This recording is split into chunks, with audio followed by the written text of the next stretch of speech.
Baik, dari Joy yang melaporkan dari Gadok, Jawa Barat, kita beralih ke Sarah Ruhendi yang akan melaporkan langsung dari Stasiun Pasar Senen, Jakarta. Sarah, bagaimana kondisi di Stasiun Pasar Senen? Apakah masih banyak yang penumpang untuk melakukan perjalanan dengan kereta api?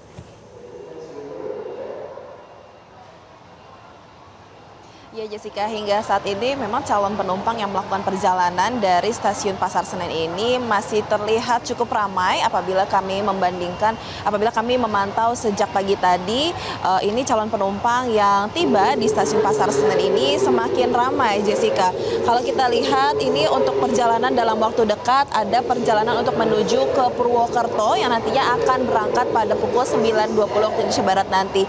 Ini kalau di belakang memang bisa dilihat tidak ada kepadatan ataupun antrian dari calon penumpang yang cukup signifikan karena sampai saat ini memang jam-jam yang tersedia untuk melakukan perjalanan di stasiun Pasar Senen ini cukup beragam. Apabila kita melihat tren penumpang yang melakukan perjalanan dari stasiun Pasar Senen ini tiap harinya menunjukkan peningkatan walaupun tidak jauh signifikan dibanding hari sebelumnya.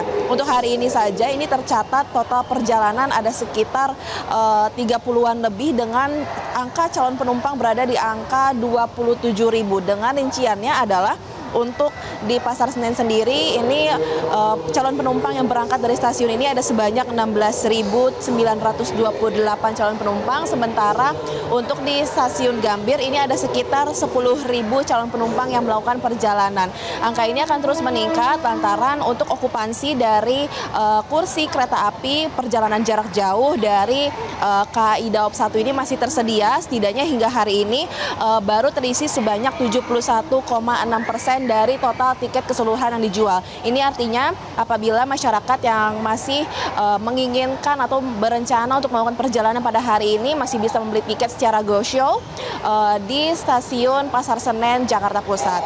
Nah, kalau kita bisa lihat ini puncak dari arus perjalanan long weekend perayaan hari keagamaan ini tuh berada pada hari Sabtu lalu yang dimana terdapat 16.000 lebih mencapai 17.000 untuk melakukan perjalanan di Stasiun Pasar Senen. Apabila kita melihat tren dari perjalanan penumpang yang melakukan perjalanan dari sini, ini beragam kota favorit, yaitu ke Yogyakarta, ke Bandung, ke Surabaya, ke Solo, hingga ke beberapa kota di daerah Jawa lainnya. Nah, untuk mengantisipasi hal ini memang dari PT KAI Daop 1 ini menyediakan perjalanan tambahan sebanyak 7 perjalanan jarak jauh tambahan untuk meminimalisir adanya kepadatan dari calon penumpang yang hendak melakukan perjalanan dari wilayah Daop 1 Jakarta. Sementara itu yang dapat kami laporkan dari Stasiun Pasar Senen, kembali ke Anda. Jelajahi cara baru mendapatkan informasi. Download Metro TV Extend sekarang.